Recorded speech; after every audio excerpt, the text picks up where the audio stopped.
All right, the Seahawks have the Falcons on the schedule this weekend, and it really has the potential to be the best football game in the NFL this weekend. These teams match up well. Let's talk about it. The Falcons are 4-1 this season. Why are the Falcons being successful so early? Well, I got to point out their quarterback, Matt Ryan, has been outstanding in nearly every category. He leads the league in yards at 1,740. Yards per attempt is a little over 10, and he's second in touchdowns with 12 and only thrown a pair of interceptions all season long.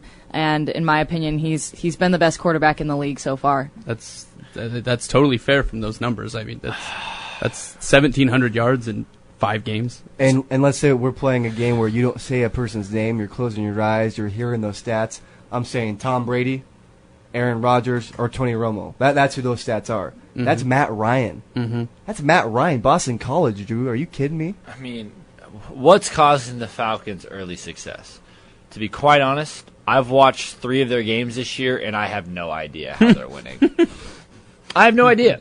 I wish I could say, I'm usually Mr. Football Analytical guy. I want to point something out. I have no idea how they've beat the Panthers, the Raiders, and the Broncos. I have no idea. Those are, 2 of the 5 best defenses in the league. I'm so confused right now. It's unbelievable.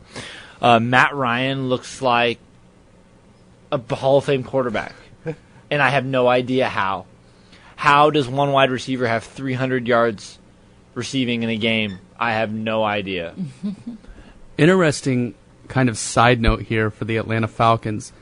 They played in Denver last weekend.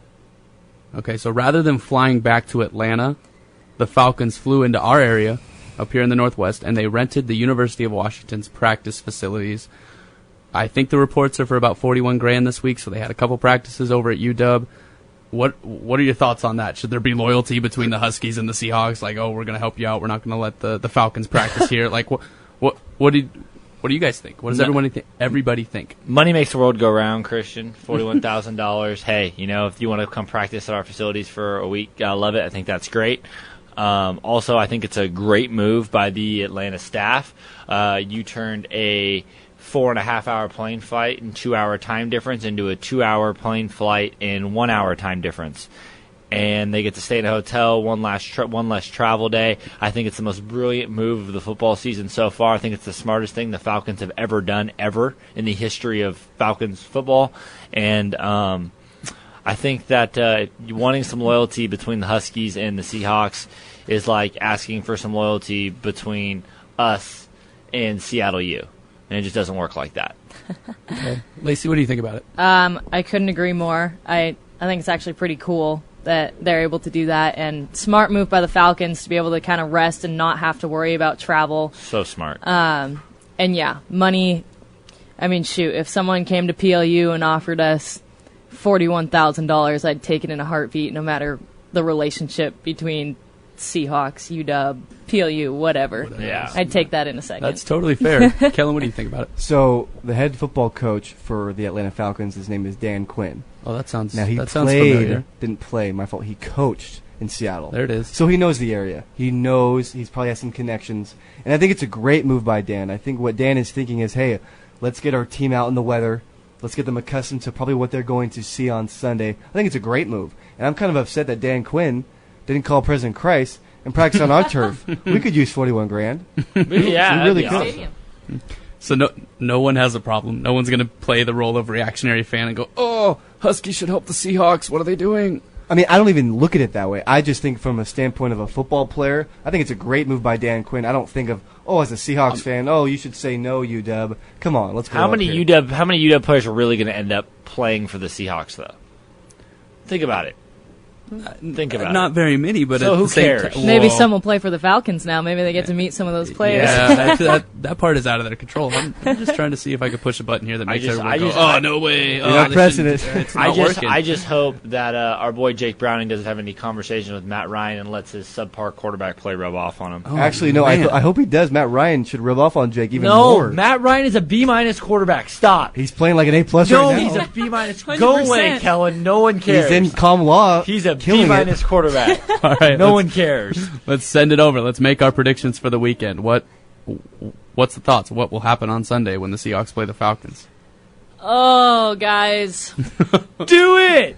On paper, if you look at the team stats and compare the two, the Seahawks should lose. The Falcons are averaging 35 points per game, 457 total yards per game, and the Hawks are only averaging 19 points per game, 100 less total yards at 357 yards per game. So, I don't know, guys. The Falcons are incredible right now. They're rolling, and although it's a home game, it pains me to say this. I think the Seahawks are going to lose. Oh, man. Because something has changed my mind. Well, actually, I was having a conversation with Christian last night because I was like, no, the Seahawks have the best defense in the league, overall defense. The Falcons, though, have the best offense, overall offense in the league. But I was like, no, defense is going to win games every time. But Christian pointed something out to me. Who have the Seahawks played so far?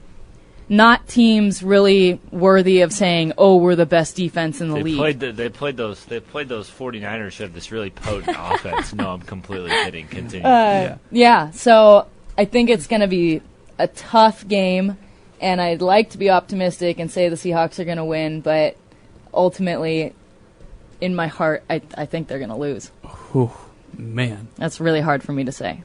Looks like you have some commitment issues to the Seahawks. Oh, wow. Looks like you have some commitment issues to this show. Hold on. Okay. All right. Let's bring it down a little bit. Let's relax. Jerry. Kill it. Let's relax. How about you, buddy? This kills me to say because right now Lacey and I are fighting, but I got to agree with Lacey. The Seahawks will lose. Now, this is bold for a couple of reasons. Number one, Seattle is considered a Super Bowl contender. They have been basically the last 4 to 5 years.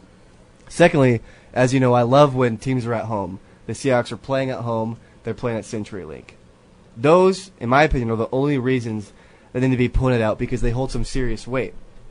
Now, in my opinion, if a team can knock off Denver at Denver, which is what Atlanta did, then in my opinion, they're capable of beating any NFL team on the road. Yes, the Broncos in Seattle and the back-to-back road games, that's brutal. That's hard to do. But in my opinion, the Falcons, they seem to be like the real deal. It seems like Matt Ryan is starting to kind of come into his own, which is interesting because he's been in the league for, 6 to 8 years, Drew, I think is what it is. Long time. Mm-hmm. So not only do they have momentum as a result of knocking off, the defending champs, but right now the Falcons are running a 4-game winning streak, which is pretty impressive. Third, Seattle's coming off a bye week and should be well rested as a result. But I think the popular pick right now would be the Seahawks. But that's what's funny sometimes is when you think a team's going to win, normally they don't. So it might not be a blowout fashion, but I truly believe that the Falcons are going to find a way. I think the Falcons are going to win. I think it's going to be a rainy game, kind of like our game on Saturday. So it's not going to be very, very high scoring. I'm going to say Falcons 21, Seahawks 17. Wow. Okay, Drew, what do you think? So y'all are crazy. The Seahawks will win. The Falcons will suffer from the dreaded big win hangover. Pete has had plenty of time to get the Hawks prepped after the bye, and Russell Wilson is always best off a bye week. He's very big about preparation, and he's been back doing things that he's supposed to do this week, like prepping and visiting children's hospitals if you follow him on Facebook, instead of going out with Ciara. As beautiful as she is, I like my quarterbacks doing other sorts of things than going out with their supermodel and huge, personality girlfriends. Matt Ryan... Wife, whatever. Matt Ryan is still a B- QB at best. At best. I don't care what the stats say. He's a B- QB. I'm sorry. Julio Jones won't have 300 receiving yards every week. I'm sorry. It's just not going to happen. The Falcons' D is soft. It's soft. Yes, they won games, but they've won games because they've scored a lot of points, not because they've stopped teams from scoring a lot of points. And Falcons are a passing offense, and the Hawks are a secondary defensive stopper. That's the bread and butter. The bread and butter is in their back four. There are 2 corners and there's 2 safeties. Throw the ball. I dare you. Matt Ryan throws 3+ picks this weekend. Seahawks win in commanding fashion. Whoa, he's thrown 2 all season. Now he's going to throw 3 against the Seahawks? Yes. Wow. So I hope you're right. I'm not a big drinker. I don't have a lot of hangovers. And so when you say the term hangover, Drew, hey, just bear with me here, folks. When you say that they're going to suffer from a big win hangover, I think if you have a hangover, you don't fly to Seattle and prep on turf that's basically a stone throw away from the stadium. So I don't think they have a hangover whatsoever. I'm sorry, Drew, love you, but I got to disagree with you there. I think they're ready to go. I think Dan Quinn knows what it takes to beat Seattle. That's why he's in the city. That's why he's there. And so I think they are hungry. Again, yes, they're riding off a huge win over Denver, but I think that they're hungry. They want more. What are the Falcons? They really haven't done much lately.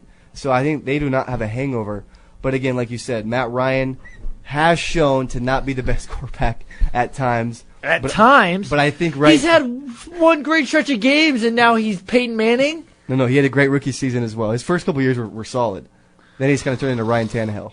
But I think right now he's doing unbelievable, and I think he's going to continue that. No question. Is Julio Jones going to have 300 yards? Not in your life.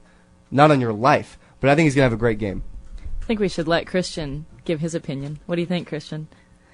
I think that people should call in at 253-535-7332 to help me make my decision because I am incredibly torn right now. Christian's a Dolphins fan. He doesn't get an opinion. Speaking of the Dolphins, that's who the Seahawks have played. They played the Dolphins, the Rams, the 49ers, and the Jets. And we talk about how good their offenses are. Can I read you the quarterbacks for those teams right now? I don't want to talk about the quarterbacks because an offense has more than just a quarterback. It has a running back as well. It has an offensive line.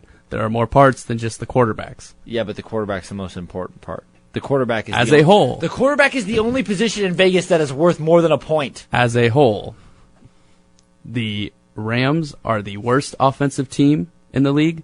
The 49ers are the second worst offensive team in the league. The Miami Dolphins are the fourth worst offensive team in the league. The best offense they have played has been the New York Jets, who are ranked 17th in yards per game. Has the Seahawks defense got a true test? Now, the Seahawks defense can lead the league in all of those categories. They can have the best stats. They can keep the teams to the fewest yards, but they've played really poor teams. Mm-hmm. Right? The best team they played was probably their own offense during the bye week. Right. That was probably exactly. But the Falcons are a dome football team. They will come to Seattle and play in what is supposed to be poor weather. They are throwing the football all over the yard, but much like Whitworth, can they do it in the rain and the wind and all of that stuff? Like I said earlier, this could be the best football game in the NFL. This could be the best football game anywhere, period, this weekend. So what's it going to be? Seahawks will what, Christian? They're in Washington right now preparing for the rain. You know what to say. It starts with an A. Christian, are you really going to put all your eggs in Matt Ryan being a good cold weather thrower? Let me repeat that. Matt Ryan. I think you're getting him confused with Matt Barkley. Matt Ryan's different. No, Matt Ryan's just as bad. Oh, man. All right, I'll go with it. On Sunday, the Seahawks will lose to the Atlanta Falcons. 3v1. So, as typical in this room, no one agrees with me.